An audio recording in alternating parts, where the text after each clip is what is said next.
এদেশে বারবার হাসনাত আব্দুল্লাহ জন্ম হয় না, এদেশে বারবার হাদি জন্ম হয় না, এদেশে বারবার নাহিদ জন্ম হয় না, বুঝলেন?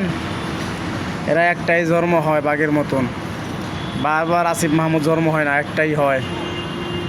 তাই আপনাদের সবাইকে ভাই যাদের বলবো, কালে সাভারে যে ঘটনা ঘটছে, এনসিপি সবাই কালে সমাবেশ করছেন, আপনারা যদি পরবর্তী সমাবেশ করেন একটা লাঠি লয়ে যান ভাই, স্টাম্প সবার হাতে একটা স্টাম্প দিন, সমাবেশ শেষ স্টাম্প করে আবার বাসায় লইছেন। আপনার কাছে এটাই আবদার, কেন জানেন?